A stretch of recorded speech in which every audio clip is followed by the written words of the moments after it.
The all-new Mickey Mouse Club wasn't just a cute variety show starring 90s kids. It was a high-intensity boot camp. First of all, 10,000 talented teens were brought to Disney tryouts and culled by a member of the steely-eyed talent scouts, Disney talent scouts, who could weed through an ocean of happy, pimple faces to find the best of the best. Child performers who could sing, dance, and act, and do all three at a prodigy level. Then after 10,000 had become 20, the real training began. Schoolwork in the evening, acting in the morning, dance work in the middle of the day, and career instruction in between. They were brought into the Disney parks and trained how to interact with the public, to be witty, off the cuff, regardless of how tired they were. Put on stage in front of tourists and taught to hone their image. When they weren't doing high school algebra, they were learning their lines for comedy portions of the show. And even during the recordings, they were still and always in front of the public. Instead of a traditional soundstage with thick walls and soundproofing, the kids were made to rehearse and record in a studio with glass walls. The studio itself was located at Disneyland in the park. Part of the kids' contract stated that tourists were allowed to come and watch them perform and record whenever the tram dropped off a new tour group, every 3 minutes. This kind of pressure could crack a professional adult actor. Non-stop scrutiny is considered a form of interrogation in some countries. And yet, the power of the Disney casting and the relentless training churned out some of the biggest megastars of the early 2000s. Kerry Russell, Britney Spears, Jay-Z Shazaa, Christina Aguilera, Ryan Gosling, Nikki DeLoach, and Justin Timberlake. When the 90s Mickey Mouse Club eventually fizzled 5 years into its run, the genius kids with the super training were forced to hang up their mouse ears. Disney offered some of them tour jobs, but most of the old members broke apart, some leaving the industry entirely. Millions of children had watched them sing and dance. They had worked for one of the wealthiest production companies in the world. They went to work in a castle and were surrounded by a studio within a literal dreamland. For many of the kids, this was their summit. They would go on to find modest, fulfilling work throughout their lives, but they would never stand at another peak quite as high. A handful of Musketeers, however, walked away from their elite training into stardom with new notions of what they wanted to be and how they wanted to pursue it. Justin Timberlake and Jay-Z Shazaa, in particular, saw that the Mickey Mouse Club for what it really was. There were higher peaks to climb and real summits to reach. For all the training and natural God-given talent of the 20-ish Mickey Mouse Club kids, only a handful walked away with a skill that would carry them into the next phase of their adult life. The ability to know when to press on and climb higher.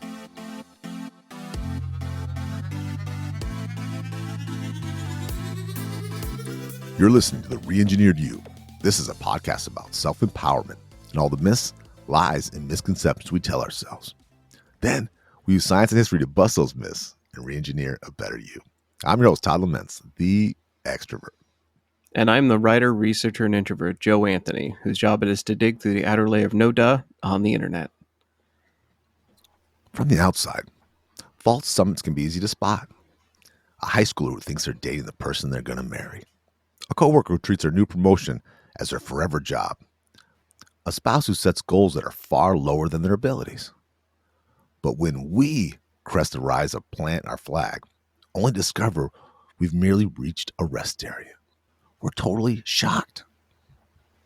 How do we know when we're at the real peak of the mountain or a false summit? Who decides if we haven't even reached our potential yet? Or if our highest level was the Mickey Mouse Club? Today is all about false summits. To help us make the climb, we have 3 flagpole myths. Myth 1. It's your employer's job to make you feel special. And if you're making enough money to survive, that's a summit, right? So how do we know when we've actually peaked in our career? Myth 2. Relationships are full of false summits. Is this person the best I can do? Are we going to last forever? How do I know if they're the one? Am I doing everything I can to support my marriage? Myth 3. Achievers are goal setters and vice versa. You can't have a false summit if you start the journey knowing where you're going. Set goals, and you'll always know when you've hit the top, right? We're going to get to our myths, but first I want to tell Joe about false summits in the realm of education and mastery. Especially, how do false summits relate to the Dunning-Kruger effect? So when you started talking about false summits as a concept, I thought you had invented it. Like I was like, that is such a good phrase and an amazing topic. And I started looking it up, and I was like, oh, this is. I just hadn't heard of it. This is the new hotness in the field of self help. There was Harvard Business Review articles, and there were articles by like Quartz and things like that. So how did you come across false summits as a concept? I was at a church in a sermon, and they were kind of talking about the dangers of thinking that you are closer to God than you are. And I thought, oh, that's interesting. So I thought Okay. about it in I'm not going to say real life, but in a day-to-day life, not a spiritual life. There's like 9 different contextual circumstances we're going to cover today about like hitting a false summit and what that looks like. I didn't even think about church. Is that like I am so good at the church bake off, and the baked goods I bring to the bake off are so amazing? There's no peak higher than this. Like this is No, what does no, that look like? it's that I've journeyed in my Christian relationship with God, and I'm not this flawed person anymore. I think of a lot of that with kind of people with addiction issues. They kind of buy into this. I am this great person now, and I used to be this monster, right? But both are not 100% true. You are Right. not perfect now, and you were not horrible back then. Oh no, you don't know how I was. Like, no, I do know, and I know that you're an asshole now too. You know, and I've done a lot of writing about destination thinking, where you reach this destination, whether it's a lot of times it's marriage or having a kid or graduating, getting a degree, and then you start your career or you start your marriage, and you're like, oh my God, I thought I had made it, and then the work is just getting started. Right. I seriously wonder if television makes it worse, because like in a movie, the Karate Kid ends when he gets the trophy, and like the alcoholic dad in a Oxygen Lifetime original movie, like that it's over because the dad gets sober. Like all these things that we're talking about that are false summits, that are false indicators that your journey is over. In a movie, that's exactly where it would be over. Like that is your summit. So I wonder That if we're makes like sense. I think we're kind of primed to believe it. Yeah. programmed by Hollywood.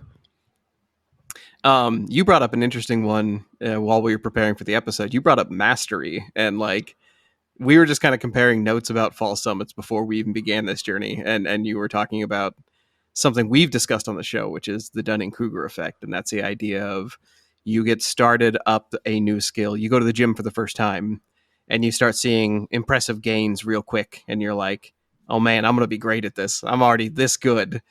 And same thing with chess, same thing with writing, same thing with any endeavor. Is you start out not knowing how much you don't know, you reach a peak literally on the Dunning-Kruger graph. By the way, those are 2 social scientists who figured out that there is a valley after we initially start in on a mastery or subject, where like we don't know how much we don't know, and we think we're amazing, but in reality we're just realizing that we have a long career way to go. um and when you mentioned mastery, I was like, that's perfect. Like how many things have you started out with where you assume you have nearly mastered it in the first year? Well, everything. I mean, I'll give you an example. A public speaking. I joined Toastmasters, and just dipping my toe in the water and doing some of the lower level exercise, like table topics, is where you just talk for a minute, do a little baby speech. I felt like I was Anthony Robbins, and I was well on my way. It literally took 15 years after that. And I think that's the exciting thing about when you try new things, is that naiveness, where you do feel like a world champion. Yeah. You get the similar, the dopamine, and you get the attention. But it can get you in trouble too. You can get you overconfident. I think it was actually in Robert Greene's book Mastery where he mentions that we evolution wise we need that excitement, otherwise we'd never pick up a new skill and stick with it. We need to feel like we're doing very good at the start, and then later on realize that that was a false summit and that we actually have 15 years worth of learning to do before we reach real mastery of something. um, for me, the one that I don't think I discussed with you and I want to put in here as another example of a false summit was poverty. I'll give you a very very thin slice of a window into like early life for me. We lived in a house in Baker City, Oregon, for a while, for a brief while, where we didn't have a shower or tub. We had a wash bin, and we would shower and bathe in the wash bin, and like Was this in the 1800s? it was in the 1800s. We lived by the trading post. No, but when I got my first union job as an adult, I felt like I was rich. Like I was living with a bunch of roommates in a nice, you know, like a duplex, and you know, I was getting paid so much money for from a union job that I was like, oh my god, you know, I'll never have to get a new job again. This is it. This is my forever job. Like, I'll It just felt save up secure. It for felt whatever I really want. it Yeah, felt amazing, right? exactly. It was the security made me think that this is my summit. I'm planting my flag. No one can budge me from this mountain. This is where I am. What did you learn from that? Or Um, when did it crash down, and when did you, or did it? I mean, what changed? it changed with comparing myself to other successful friends. It really came from I interacted with enough educated, highly successful business people and people from Toastmasters and people from like my network. I kept going, which is really honestly the mistake I made. I could have very easily kept that union job and just, you know, watched TV and drank beer on the couch for the rest of my life and been perfectly happy.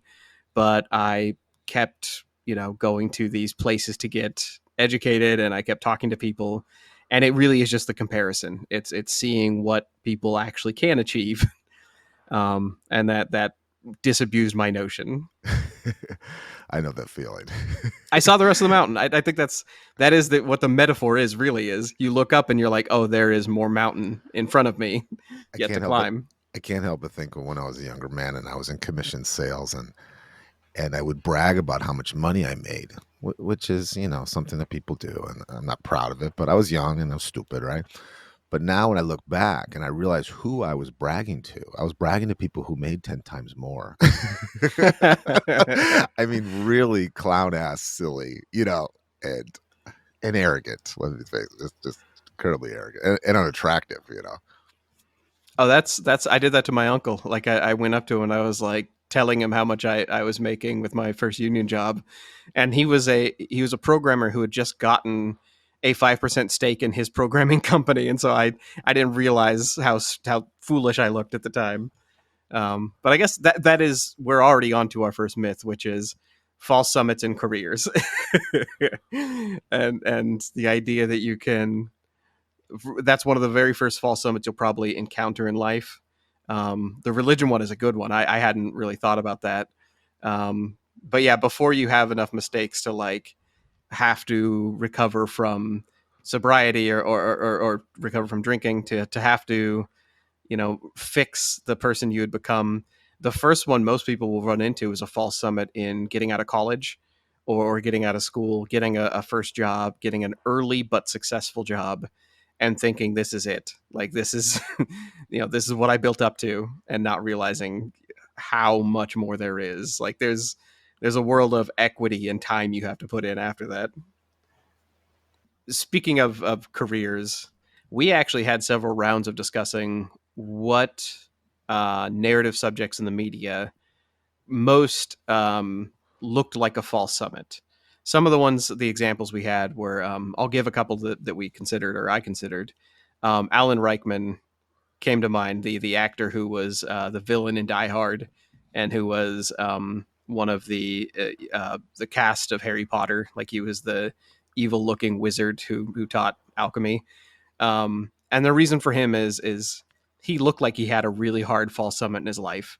He owned a design firm briefly in his like mid 20s, I think, and that looked like it should have been like exactly what we're talking about. Is that's the career summit? It's you own a company or a small firm that does a prestige thing. Most people would just sit on that forever. And he got accepted into a Royal Acting Academy, and that was it. Like he went from a false summit to what he was actually supposed to be doing, and he climbed that hard and really got far in his life. But in the end, the reason honestly that we ended up going with Justin Timberlake is it was too interesting. And I thought the false summit that we were talking about was going to be when he was in NSYNC, but honestly, the Mouseketeers. Do you mind talking a little bit about how the Mouseketeers turned him into a career making monster, a mountain climber? Yeah, that's what interested me, and of all the things the Timberlake one did, because I think of all those people that were in the boy bands after that, and of him, he's the one that just kept on working and became more famous long term than all of them combined. And it's like, so the story, the Musketeers, like we talked about in the intro, 10,000 kids who can already sing and dance, some of the best performers in this country, with the looks and everything. And you get down to 20, which I'm sure it was hard to pick that 20. And two of them, JC, he was the oldest, he was 17. Now, Justin Timberlake was the youngest, he was only 12. And so, now keep in mind, I think this is similar, Joe, to like a Saturday Night Live thing. The people Right. who perform are very competitive with each other too, to get the best spots and to get the most time on TV. They usually don't like each other. I mean, it's a healthy competition, but it's still a competition. I think JC and Just, he was the oldest. Justin was the young. I think it was a big brother, little brother thing. And they said that Justin Timberlake, who was a prodigy, he was pissed off. He was like that little brother who wants to play kickball with the big kids. Right. So he worked and he was uber talented. So those two got together, and I think it's really cool. Little brother and big brother get together, and they wrote and did music together somehow in their spare time, which they didn't have a lot of. So they made this creative bond, and they took it. And so when everyone else, the 5-year run was up, they went and did their things, and yes, a lot of them had success in other ways too. But they decided that they were going to form a boy band, a super group. they when you mentioned the free time, I know we had this in the introductory narrative already, but holy hell, like the things they made those kids do, like I can't think of a adult group of actors who would consent to having like a giant plate of glass replace one of the walls of their recording studio so that strangers could come in and like look at them like they're an aquarium Yeah. nonstop throughout the day. It was like a zoo. And yeah, they couldn't do that with adult actors because they're too much of divas, right? But they would know better. They would know that that is the most distracting thing in the world, and nobody can perform under that pressure. And then during their lunch breaks and stuff, they take them out to the park and train them to like talk to the public and Yeah. sign autographs and be on stage and introduce other people. And Like that's indentured insane. servants. And if you think Yeah, about it, right? It's like, don't they deserve a break to right. not be viewed by? How could you not be a little screwed up from that, It's right? like Disney's version of child soldiers. Yeah. There are documentaries on YouTube because it's a bit of an older documentary. Go watch some of them. Like the stuff they put these kids through is amazing, and they loved it. Like obviously they're this is what their life dream is to be at 10 or 13 or whatever. Um, And so JC and Timberlake had monster success with NSYNC. This a super group of all super groups. They sold 2.4 million copies in the year 2000. They were on stage. They performed with Michael Jackson. They were the first boy band. They weren't the first boy band, but the first boy band to sell out stadiums. And their album Celebrity in 2001, it sold 1.8 million copies in its first week. So they a monster success. that is a Way more mind success. numbing Way more number. successful Yeah. than way more successful than the Musketeers show was. I I think that is still the highest record, and I think that still beats out most Korean K-pop boy bands today. Like I know that the numbers that they sling around are also so high the brain can't comprehend it. But yeah, it, I've never looked into boy bands before, by the way, before the show really, and looking at the numbers between Backstreet Boys and NSYNC and all that, it's like, oh, these guys saw the formula. And not only that, but like, did you get to read about the boy band that Disney tried to put together? No, that seemed to be an easy fit, though. What was that about? Well, they tried this. So while the Mouseketeers were kind of ending their run in like '95, it was just becoming not popular enough. Like they weren't cool enough for '90s kids who were watching like The Simpsons and watching Bart Simpson, mouth off to his father. Like it just wasn't edgy enough, and they kept trying and they kept trying. And so they put out their own band called The Party, and they toured them like a boy band tour group. Like they legit tried to do this formula, and it just didn't catch on. Like they played at Targets and they played at like stores and they played at The venues, but mall. yeah, malls. Literally, there are pictures of them performing in malls. It just did not catch on, and it's so crazy to me that like here's Timberlake and JC, they they witness Disney try it and they have the gall to think we can do better than these branded Disney agents putting this on. Like they somehow thought they can do better than Disney. That doesn't make any sense because Disney knows how to entertain. Disney knows how to sell shit. Period. Right? They Right. they tell us what we like. We watch their movies.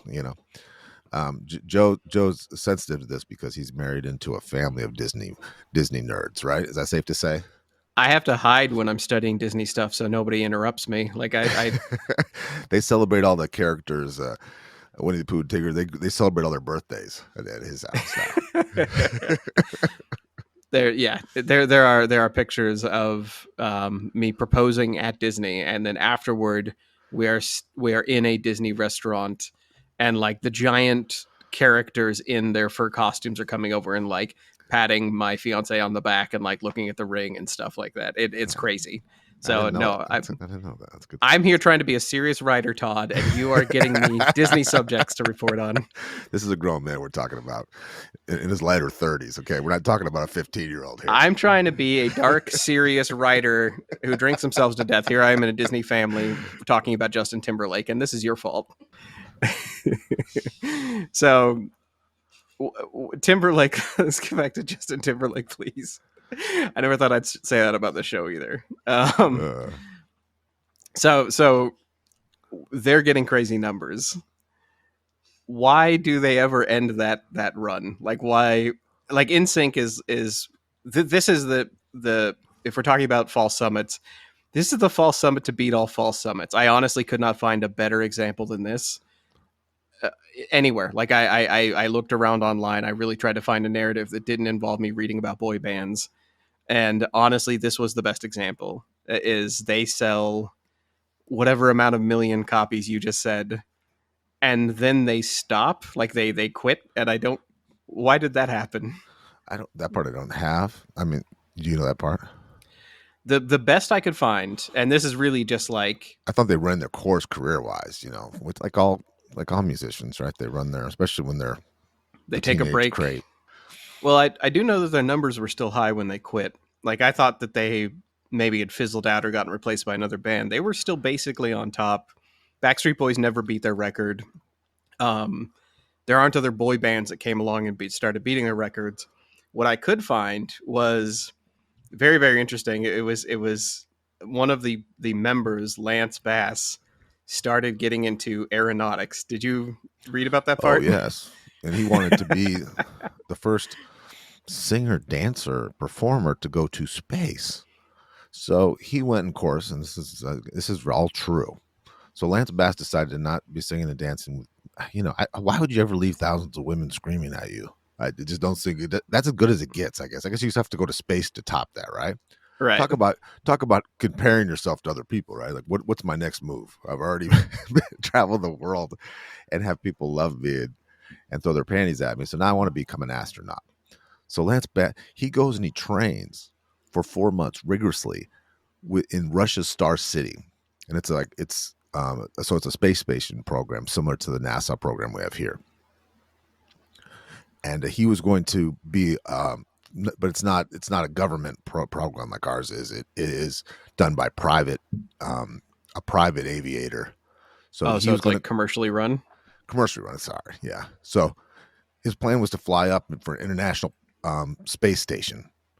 I'm on a Russian spacecraft with two other astronauts and spend 10 days, orbit around, and come back. And this is kind of crazy, because usually you have to become a pilot and then go to, all these different schools and everything. But he Right. didn't pass the physical. So he actually crapped out on that on the last minute. So he had to go through all this rigorous training, which, he's conditioned for it and being a traveling musician, but even so. I that that sounds like a SNL skit. Like us talking about how NSYNC fizzled. They take 6 months as a break, and then one of their members decides to be an astronaut, but he does it by going to a private Russian company that runs out of money and like turns him down in the last couple weeks before he goes to space. That sounds like a fever dream that you're making up. Well, it does, and he was stressed out the whole time. I guess they were very hard on him to the point where they would kick him off base. There were times when people would corner him and hold a gun to his head and shake him down for money, which just seems weird. You know what I mean? Like, Ivan, Igor, why are you beating me up now? we we have work to do. We're prepared. That's I, isn't that crazy? do you think that's why they got him on board in the first place? Like, it we need you for the popularity, or maybe it was just we need you for the money. Like, That could be right. You're in sync. You must be rich. Yeah, we have this rich boy band from America. They give money, you can hang out with him. I can see that, right? And go to space. That seems like two different trips, right? Right. Well, I'm glad for Timberlake that happened. Like, without the breakup of the boy band, like honestly, I don't know how anybody looks at those sales and ever decides to do anything except that. Like, that looks like the highest peak you could get. I mean, like, literally, when you start getting an award that says this is the most money anyone's ever gotten for this thing that you're doing in life, whatever that thing is, that's the definition of a peak. That is a flag. That Yeah. is the flag on the top. And every band, especially if there's 5 even members, are going to have ego problems, right? They're going to break up eventually. They're going to run it, they're going to want more money, even though they're all rich, right? Right. Um, I kind of wanted to talk to you about, like, again, just summits in career. I try to make up a list of, like, what are the moments that you have hit a false summit, or what are the signs that it's time to push on, not to leave, but like, okay, so like false summits when you first get the job, like when you're going to interviews, we could start there. You keep telling yourself that you want the job, like that's the only thing you want. You just want in the door. You'll do anything to get in the door, especially for a good position you're applying for. Whatever. And I don't think when you go to a job interview, if you ever see somebody being interviewed and they'll like, my biggest flaw is I work too hard. I swear I'll do anything. I'll learn anything. You guys can treat me any way you want. Just give me the job. I don't think they're lying. I think that if you're going for a dream job, that kind of desperation is probably true, although not sustainable. Mm-hmm.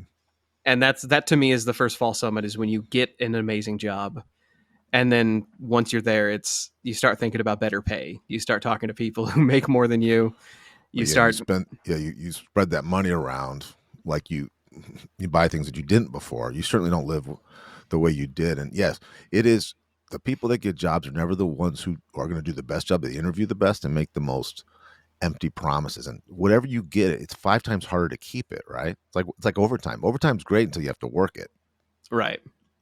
Yeah, that is actually a really good example. Is everybody wants to make the 10, 20 extra hours, but going and showing up and working those extra hours is impossible. That's the thing that ruins your life.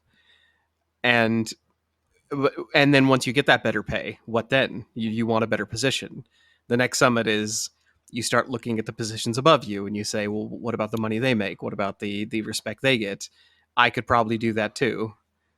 And then it's really no coincidence that at some point you want something more challenging, that even if you become a middle manager or a manager or a C-suite, executive, then what do you look for? Is that healthy ambition? Is that just bettering your lot, or is it just you're just miserable, and no matter how high you get and how much you make, you're just going to be a miserable fuck?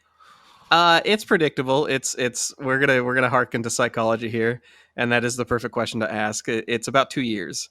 We're gonna link off to a New York Post article about how long it takes for the average employee to feel dissatisfied after their job once they get into a long-term position, and even if that is a higher position, it's kind of like we are programmed as humans to uh, once we get into a new relationship, we have about 7 years before we start to look for other partners.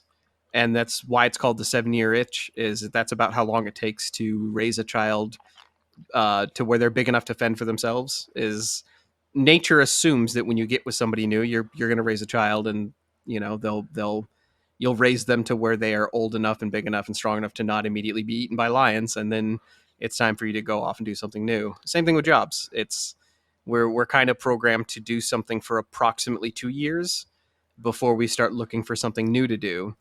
If we work a position in a job where we can change the small details of what we do, or we can change our own duties, or we can shift into the company to where we're working on something new, it helps. And Um, I think everyone, and I know everyone listening to this show, most of our listeners have at least a bachelor's. Most of them, have a master's or PhD.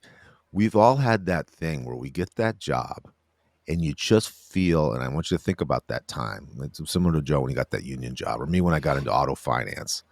I felt like I had arrived, like I was a lottery winner, yeah, and that I would never want to do anything else. Why would I want to? Why would I have to? You know? right. And then in the same way, when you fall in love, you meet that person and you're just infatuated with them, and you're like, I would never leave this person. I hope they don't leave me. You're Right. just so you're just such in a state of perfection and happiness. It's really a happy feeling. It's a it's a warm, secure feeling.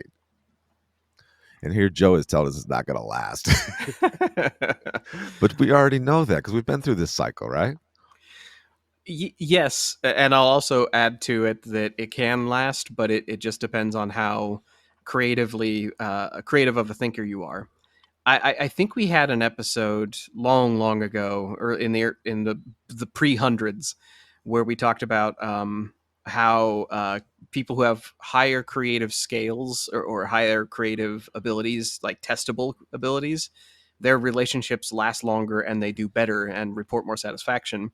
And it's not because they're like creative in the relationship; it's more because they're more creative in finding ways to keep it new and interesting. They don't put it on the other person to make it fun. They come up with ways to continue finding challenges and doing new things and make things intriguing for each other. We'll touch on false summits and relationships in the next portion, but it's really no coincidence that the same skills that will keep you entertained at work are the same skills that will keep you entertained in a relationship. It's being able to look at something in a way where you're working on something new and challenging all the time. So it's And like your new there's position, even though it's not. exactly, You're yeah, not just doing the bare minimum. You're trying to continue your education, right? right. Kind of like a relationship. And I'm not going. I know we're going to talk relationships later, but you go on a vacation, of a work vacation, right? A new training or a new position within the company, something that just kind of gets the dust up again. Right, and it's not all about in relationships, sex and vacations. Those are the things people usually think of when they want to like make things interesting for a while. Is let's go somewhere new, or let's have a honeymoon again. What really does it is like finding new skills for the two of you to do together, new challenges, building something, taking up a new side business, like literally doing things to keep your minds occupied and to have a mutual goal from time to time. And we'll the real details are going to come out in we did some more reading on from the Gottman Institute, and they're kind of the gold standard for like keeping relationships flourishing. Um, But the same thing applies to careers. It's really interesting that the same kinds of concepts will keep us interested in whatever we're doing. It's just knowing that it's not the summit you thought it was. It's just a different workspace. Where you climb a mountain, you reach a summit, you plant your flag, and then you realize, oh, this is going to be my camp for the next 2 years. I need to do this in a way where it's sustainable and keeps me interested. Um, I know this also was another one of the subjects we pitched for this episode where we were talking about fall summits. But did I ever actually explain the taxi medallions crisis in New York and the fall summit that existed there? No. Oh, the medallions. Yeah. So It's the horrible. Is immigrants being taken advantage of? exactly, it's another career summit. It's um, if anybody hasn't been to the East Coast, taxi drivers to operate a taxi in New York, they have to have a medallion. It's basically a business license. They hang it in their taxi. It demonstrates that they are a legitimate business. They are ordained by the state, and there's a limited number of them. But they weren't being assigned strictly by the state. It's not like New York would send you a medallion when you filled out an application. They just had a limited number of them, and the taxi companies kind of controlled who ended up with a medallion. And of course, companies do what companies do, which is they didn't assign them to the people who had worked there the longest or the people who had been the most loyal or the drivers who had proven to be the safest drivers. They sold them. They would sell them to new drivers and new taxi businesses. And every year or every decade, they went up in price, like they doubled in cost. The first taxi driver, whoever hung up his cabbie hat and shut down his business and sold his medallion must have felt like a genius when he turned around and sold his medallion for like $10,000 or $20,000 or whatever. Because he's like, well, I'm never going to drive again. I'll sell it to the next bloke. Imagine that just after the course of like 20, 30, 40 years. And suddenly a medallion is $1 million. Quite literally. Like they were Yeah. millions. In 2013, they peaked at $1 million, and that's not. That's like a very expensive McDonald's franchise, and that's the reason they're worth that much. But then, of course, they were hit by dun dun dun, right? Uber, yeah. And that's an extraordinarily apt comparison. That is exactly how they justified it. Is you had it mostly affected immigrants who were moving in and needed a job that they could do, but couldn't afford an actual physical brick and mortar store to start. And so that instead they would buy a car, they'd buy a taxi, and they would buy a medallion. And they looked at it as this is a business investment. I'm literally buying a franchise business. It Well, it's just just happens similar to to be a your taxi. right, and it was your union feeling too. I'm guaranteed when they financed or bought or their whole family, put their money together, they felt like our family is going to be taken care of for the next 30, 40 years. This Right. is And wonderful. Let's celebrate. a lot of them were planning to pass their medallions on to their children and make them be taxi drivers. Some of them were planning to pass it down just because the value of it. Just say, my kid may not want to drive a taxi, but he's going to have this $1 million object that he can sell. And then Uber comes in and says, you think you're on the summit? You think you've peaked the mountain and that you're going to be a taxi driver and make all this money back? And then Uber is like, no, we're going to offer rides for $13, and we will charge 20, and that's it. Like it will Yeah, kill the and you taxi business. and your $1 million. Not only you not have the sales you're going to have, but that $1 million that you've already spent, that now has a street value of $87,000. Right. So it's a double whammy. It's a And the it's state a who it's a life ruiner. Let's put it that way. yeah, and the state who basically put this situation into place, they will take none of the responsibility basically. Yeah, the great state of New York. Yeah. So since we have already kind of started flirting with fall summits and relationships, I kind of want to talk about our experiences, because that is I'm betting people listening and thinking about fall summits. We talk religion and jobs. I bet a lot of people were like, the experience that hits home the most is probably running into somebody, especially young, puppy love, and being like, I'm never going to leave this person. This person is the summit. Like this is the mountain I've been waiting to climb. Did you have that experience in your own youth? Oh, I did very much. And we all see that. It's real. You know, you think of you're going to be married someday. Forget that you're from different social classes and they're going to go away to college. And guess what? There's going to be 30,000 people who are attractive. And maybe they're going to like one of them. That never even crosses your mind, you know? The fact that I was in love with my high school sweetheart, even though she was a full scholarship academic going away, and I went away to the army because I, was working minimum wage graveyard or whatever. That right off is a red flag, but not to me. I thought that we were going to be married and everything. And in my adult life, when I got divorced the first time, my first marriage, I fell in love with a much younger woman, and a good friend gave me an older friend who had been through a similar thing, and it didn't end well. He explained to me that in romantic things, people will love you because of situations sometimes, situational love. And usually relationships, if it's a lot younger person, they need you more than they love you. And of course, I didn't believe that. And he says, even though you get someone to date you, it's five times harder to keep them than it is to get them. And that's the maintenance. And it's, I found it to be very true. Yeah. Similar in love and at work too. The interviews, dating is kind of like an interview, right? Meeting Yeah. someone, they like, what's been your experience with that relationship stuff? It's easier to climb a mountain than to live on a mountain. There you go. I like that one. It was similar. It was early crushes and puppy love, and thinking that the person you found is the best person in the world. And then for me, it was moving. It was I moved back to the big city. I went back to Portland, and it was I don't think I ever had the serious thought of, oh, I was mistaken. Like that wasn't the best person in the world. Turns out there are lots and lots of best people in the world. I think my problem was I just got distracted. Like there were so many things to pursue, and I had just gotten into really writing and really public speaking and talking to people and constantly being out. Like it's hard to climb a mountain when you're too busy at the foothill, like interacting and networking and I think I'm being too generous with myself by like making it sound like I was busy in a productive way. I was more like a kid who was just going to a light show for the first time, except it was intellectual. Yeah. Um, Sometimes there can be some, well, are you thinking that there's neglect to the other person? Is that what it was? oh, that's exactly how it ended. Yeah, it was purely. Yeah, Yeah. Because you just aren't interested in them because you're not giving them your time. yeah. Lately I've had seen a few experiences where, and that I've seen people who live for that other person. And I have been that person in relationships where I think I'm trying too hard. And I wonder, Joe, do you think it's better to work on yourself? Does that make you more attractive? Does that make things last longer than to I love you, I love you, love you to coddle to them and be that person?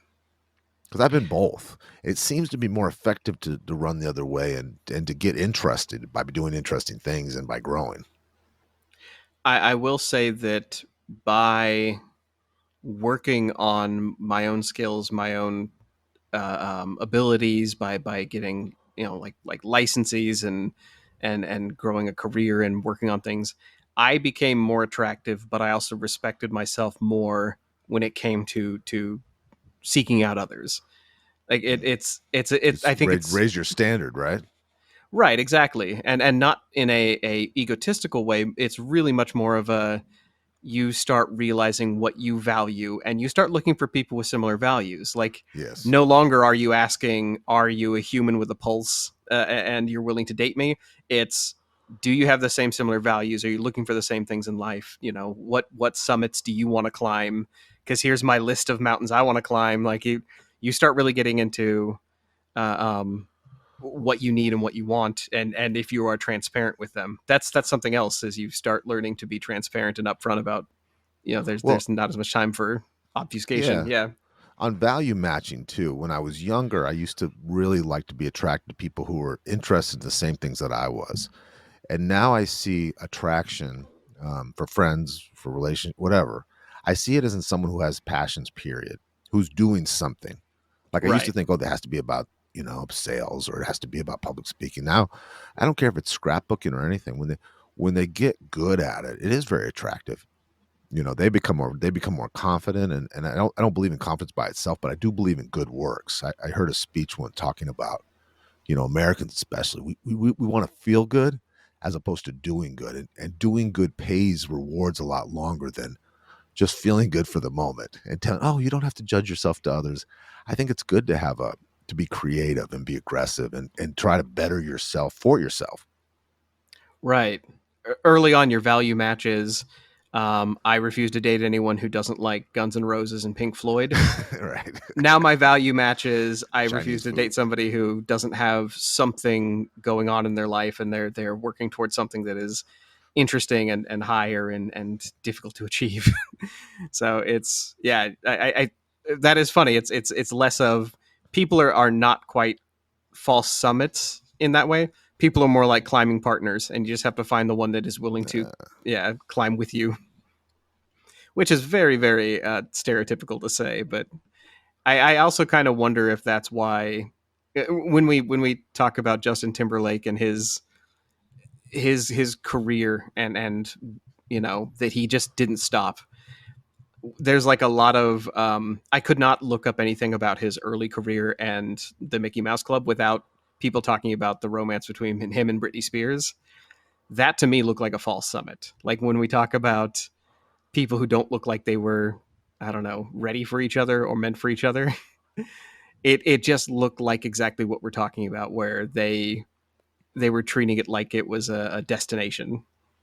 It did. I studied all this stuff. This is not what our show is usually about. It is not about Britney Spears and It is now. I'm leaning into this. This is now going to be a Britney Spears, and this is going to be a boy band and pop culture '90s show. I You did read through this. all this stuff and I was embarrassed how much I remember all this and how I could see myself back in 2001, 2002 in the, checking out before there was the self checkout, reading People magazine, mesmerized by Justin. So their relationship went on for years, and it was very very visual. And for me, it seems like a huge publicity stunt. You see all these pictures of them going to major sporting events or concerts, dressing like each other. Okay, kind of like Right. like a mom would dress her 6-year old twin sons or daughters. It was really corny and really tacky. They're To both the wearing denim like they're going to a Halloween party. Yeah, and then where boyfriend girlfriend with an arrow pointing at each other. I mean, it was really tacky. To me, it looked like a cry for publicity, and it looked like, where's the paparazzi? We need to go find them. Right. So, and pretend that we don't want to see them. And it got so everything they did, every fight they had was, and of course, they'd probably be worse nowadays because social media is wasn't at the level it is now. Not even close. It wasn't even around then, was it? 2001, 2002. There was news media and the very start of social media. But not like it is now, where No, just, not yeah, not even close. But they got to the point where when they broke up, they were back together. They broke up. Um, Justin Timberlake wrote a song called "Cry Me a River," and it was about what was said was it was about Britney Spears breaking up and him having a broken heart. Well, poor woman, everywhere she went after that, she go to sporting events, to concerts, out to dinner. She was booed by Justin Timberlake fans. And I just thought that was horrible. Like, are you kidding me? And then, of course, she's thinking, the guy was a total jerk, because there's two stories to everything. I don't think anyone's perfect in relationships, right? right. I by the way, if you ever whenever I've like watched videos online of people like mesmerizing snakes, if you've ever seen that, like where they either play like a horn or they like make some sort of side to side motion with like a stick or something, and Oh, a, yeah, s- yeah. a snake gets mesmerized. I didn't. I always thought that was fake, or like it was an old trope, like something from a Disney or not Disney, but like an Acme cartoon. Until I started listening to '90s Timberlake era music again, and I felt the same way. Like I can hear "Cry Me a River" in my head, and it hurts. Like it is like being mesmerized. Uh, Um, by the way, I'm learning my lesson is we've done so many shows that have involved old music that I'm not allowed to listen to it while I'm working on it. Like that's not Because you have a it's good not old fashioned cry. Is that why? right. Get too emotional. Well, we don't want to talk about false summits in relationships without having an answer. This show isn't about let's identify a problem and then walk away from it. It's how do we get over a false summit? Like if you are in a, say you do have your dream partner, um, Justin Timberlake and Britney Spears, they were Mouseketeers together. They were childhood crushes. Each one of them was the other one's crush, and it didn't work out because it was a false summit. So let's talk about what would have worked for them. Like, how do you fix that? Yeah, and let's talk about them. The strength they have is what? They were both raised in they're both super talented. They've known each other for a long time. Their finances are in line, to say the least, right? Right, So if they can't make it, and they're both super attractive, right? I mean, they're both gorgeous people and right. interesting and sing and dance. I mean, it doesn't get much better than that, right?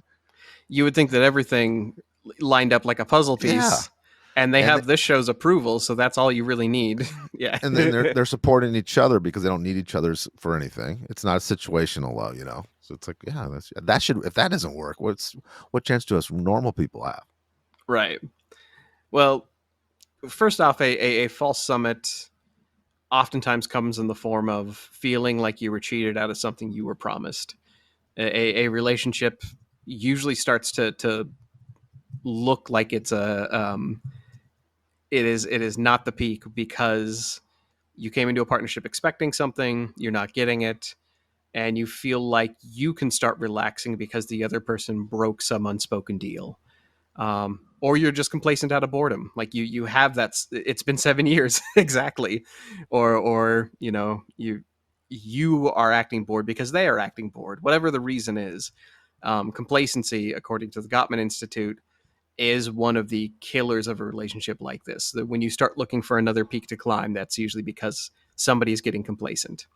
Um, to get back to the to get back to hiking every day and enjoying the view in a relationship, what the Gottman Institute, named after John Gottman, famous relationship psychologist, he says you need to do something called bids, BIDS. So, like if you're at a art auction and you raise your little placard because you want to bid on a priceless heirloom, that is a bid. In this context, a bid is a bid for an emotional exchange. You go through your day with somebody and you're like at a dinner table or you're, reading together, you're side by side on the couch, you're passing in the hall. And a bid is when you say, hello, how are you doing? Or, what do you want to do today? Or what does your day look like? Um, a bid can range from a basic attempt like, poke somebody in the rib and say, did you see that? And it can be all the way to something that is a deeper expression of emotional vulnerability, like saying, am I a good husband? Um, and it's you can think of it as a conversation starter with an emotional context to it. You can think of it as a hook. Yeah, Whatever a you hook. think of it as, yeah. Yeah, I think of it as a hook. You know, like I think of this sounds like a sales thing where you try to get kind of a little deposit in a bank account, right? Exactly, yeah. You try to talk to them, show them that you're interested. Because I'm a dumb frat boy, my bids usually look like asking somebody weird hypothetical situations, and that usually that'll lead to talking about emotions and goals in life. It's But I like a really stupid riddle. almost entirely, yeah. It's hypothetically, what would you rather do? Live in a shipping container or live in It's like a a psychological. motel where you own all the rooms? Yeah, it's just dumb stuff. But Joe's social skills have gotten better, but it's fair to say he has a long ways to go, before he's a normal person. The phrase isn't fake it till you make it. The phrase is fake it until you eventually pass on. Like that is, uh, but any bid works. Like you don't have to be savvy like Todd, and you don't have to be deceptive like me and ask stupid hypothetical questions. You can just literally come out and ask an emotional question. And a bid is nothing but a bid to build connection. And missing bids results in disconnection. Uh, and you can see that in relationships. You can see when a bid is ignored, and it is painful. If you're ever sitting with a couple and the husband pokes the wife in the ribs and says, what do you think of that, that thing on TV, or hey, what do you want to do this weekend, and like they don't say anything, it hurts Yeah, everybody around them. Everybody on the bus feels 10% sadder because that happened. So we can it we can see does. when a bid goes wrong. Or that older couple who's sitting at breakfast at the table across from you, who's not with you, but they literally have nothing to talk about, and you feel sorry for them. Like they're alone but together, and Yeah. you think, oh well, God, that's horrible. It's not a comfortable silence. It's one person's being ignored. Yeah, it is. It's neglect. Yeah. Um, I'm not going to say that we know for certain that Timberlake and Britney weren't giving each other emotional bids, but usually complacency leads to not doing emotional bids, which eventually leads to fights. Like you haven't talked enough, you haven't worked things out enough, you don't have a rhythm for problem solving or for mountain climbing together, and then you start kind of picking on each other for not doing the things you expect them to do, even if you never said them out loud. And this is all from the Gottman Institute. I am not this good at relationships. I'm very good at reading other people who are good at relationships, and we will leave those links for everyone to follow because it's very important. It's good stuff. Um, I kind of want to move on to if you're good with the relationship part, I want to talk about really the master of false summits. And I say this because in our intro narrative, we talk about how people believe that if you are good at goals, there's no such thing as a false summit. In fact, when I was looking for concepts about false summits, um, a lot of people online on Quora and on Quartz, they were like, "There's no such thing as a false summit if you're a good goal setter," and that's strictly not true. I knew from previous episodes of ours that envisioning the goal, envisioning running through the finish line, imagining yourself, holding the Oscar, it actually sabotages your goals and it sabotages your summit. Um, so I want to ask about some of the false goals that Timberlake had for himself, because he's really a great example for this. And then I want to ask you personally about some false goals you've set for yourself. Yeah, going through all of his body of work was such a long time. He started when he was 12, and he's still going strong. So I'm going to grade on the curve because if you throw anything against the wall that much, there's going to be some. Um, he was a heck of a musician. I remember once I watched some interviews of him. I got into a real nasty debate with my stepfather. My stepfather and I are huge New England Patriots fans, and we're even bigger Tom Brady fans. But when I said that Justin Timberlake was more famous than Tom Brady, my stepdad agreed with me. Like, oh, that's impossible. And I explained to him that not everyone likes sports. Only 20% of people like sports. Everybody likes music. And I was right. Of course, I figured it out. I called Joe and got some research on um, Instagram followers and all this net worth and all that, right? But what do musicians always want to do? Or athletes always want to become musicians, right? They always want to do something that they don't do well, right? Yeah, Bruce Willis wants to play harmonica with BB King. Oh God, I remember that. Jordan wants to be a baseball player. Yeah, everybody always wants Yeah, to try yeah. something that's Shaq way out wants of to their be a field. rapper, and we Yeah. encourage it. Um, so he had a lot of successes. Mega without his musicians didn't end with it sync. He was a solo artist, and he had a lot of hits. He had Dead and Gone, Sexy Back, Mirrors, um, Can't Stop That Feeling. The Trolls movie song was a huge #1 hit. So he had a lot of hits. But then he went on and was in a lot of really bad movies, So he decided the acting thing, and he just went from one bad movie to one bad movie, and I didn't realize how many bad movies he was in. Okay, he was in a lot. I'm not going to name all of them. Okay, um, but so he's in all these bad movies, and then but this is some of his huge flops. He auditioned for Green Lantern. He wanted to be in that. Was like the worst superhero movie of all time. If you haven't seen it, it is Ryan Reynolds in a CGI'd Green Lantern suit, and it was truly awful. It was a horrible movie. Is that the Seth Rogen one? Oh, I don't know if he's in it. We could look up the cast. I know it's Ryan Reynolds for sure. Oh, it was Ryan Reynolds. No, it was Ryan Reynolds. Oh, you're right. Okay. No, I don't know if you remember this. In 2004, I know Super Bowl. He did the Super Bowl halftime show, and they did this stunt where he grabbed and ripped off Janet Jackson, exposing her breast. Do you remember that? I do remember that. I remember the world changing after that. Literally, they added the big red button in television broadcasting.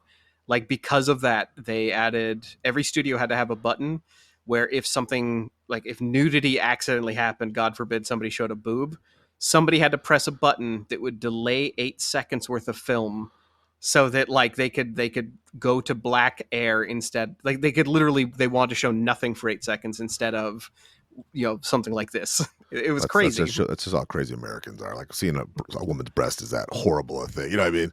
This is Right. most one of the violent countries in the world, but but when it happened, it was just so tacky and so staged. And Janet Jackson was a little bit, a little bit older for that kind of stuff, Yeah. and it just seems so corny. It was a bid for attention. Yeah. Yeah, it was, and we didn't know if it was for her or him or both, but it really bombed. And then, believe it or not, he did something even stupider at the Super Bowl in 2018. Passed away Prince, the pop singer, who I guess who hated uh, um, who hated Timberlake. Those two didn't get along, I guess. They I were would have like, never guessed that. They're both like they're both short, like whatever. And so I guess he put a hologram of him up into the stadium, and this infuriated. Those holograms don't go very well of people who have passed away. Why do people oh keep doing that? wait, Of wait, wait. Prince. Prince projected Timberlake in a hologram or Timberlake No, projected dead Prince into a it's hologram. dead Prince. Oh god, okay. Pissing off everybody who loves Prince, and Prince has a lot of fans too. He may have been more popular than Justin Timberlake.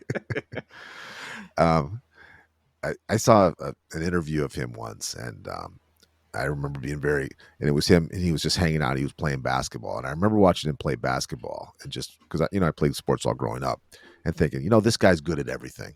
The way he dribbled, the way he shot. I'm thinking, how would he have had time to be that good at basketball? But three of the movies that I loved, The Social Network was a great movie. He wasn't the star role in that, but he was one of the bigger roles. Yeah. Alpha Dogs was an awesome movie, and he was good in that, playing this kind of white trash kid who ended up murdering somebody. And he was a hell of a voiceover actor in Trolls. So I like that. The only cartoon movie I really liked was Trolls, and I especially liked him in that. I I haven't seen Alpha Dogs. I should because that's supposed to be critically well received. The And it's Social a true Network, story. It's a true story yeah, too. Yeah. he was amazing in The Social Network. Also a true story. Maybe that's the thing. Maybe he needs to be in films that are based on real life. Like just stick to those. Or maybe it just took him that long to get good. You know, Yeah. he didn't start. Of course, he did start acting then, but sometimes you pick the wrong roles. Patrick Swayze was like that. Patrick Swayze was an amazing actor, but he picked a bunch of shitty movies to be in, so he kind of cheapened his own brand. Well, I do wonder if I'm not going to look up his Twitter. I don't want to do anything that would make me disappointed in Timberlake, but I imagine a lot of his work ethic is more doing the things and working toward the things than imagining the things. Because, like we said, the setting goals for things that are realistic and within your wheelhouse and that you can achieve and that you have a roadmap for, those are way more valuable than envisioning yourself successful. And I don't know what he expected with some of those other movies, like Green Lantern. Have you ever looked at Timberlake and thought to yourself, superhero material? No, he's too much of a little twerp. At best I view him as a very sensitive, soulful artist. At worst, I feel like I cannot see him kicking anybody through a door. I just no, right. I don't. And to answer your question, he has 72 million followers, and Tom Brady only has 14 million. So hey, Dad, I was right. We'll Again. send Tom Brady a card to make him feel better because I'm sure that's killing him. Well, we've said it already, and it bears a little bit of repeating. If you want to master a subject, don't envision yourself having mastered it. Um, Mastery isn't a mountain to climb; it's quicksand. If you stop moving and stop improving, you sink. I don't know why we call it getting rusty when you stop doing something or when you don't do it enough. It really should just be called like you slowly lose it. It sinks. It's you may have a skill forever if you've mastered something, but you have to keep up with new knowledge and new practices. You remember? Have you heard about how young new doctors in emergency rooms are better than old? Uh, not old doctors, but just old doctors who have been in family practice forever, who have treated a million patients, and you would think that the older guys are, they're so experienced, they've got to know everything about it. Like they've Seen it all, done it all. Yeah, they yeah know. they should be able to fix you. And come to find out, young doctors have a better track record for keeping people alive, and it's just because they don't envision themselves having done it. They're not thinking of, I've already reached this mastery, I've already summited this mountain. It's because they have been keeping up with their skills the entire time. And they And don't that's they don't get in these patterns. So those patterns can be deceiving, and that's what a false summit is. You're like, oh, I've seen this before, and you're measuring and judging too quickly until you've gotten all the facts, till you've asked enough questions, till you've done enough reps. I amen to that.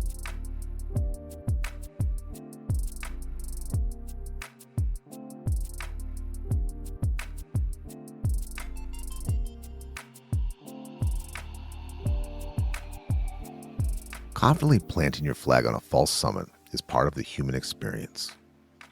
Every teenager thinks they've invented love the first time they fall for someone special. Every new manager thinks they're General Patton. And everyone at the gym with a New Year's resolution thinks they're about to crush their weight loss goals and become the next Arnold Schwarzenegger. Looking back on life and shaking your head from time to time is all part of the bargain. But we learn. We understand we can do better next time, that we can climb higher, improve our skills faster, and prove ourselves a more capable partner. But the trick is knowing when to start climbing again, shortening the delay between planting your flag and letting your eyes adjust to the peak that's still far, far above you.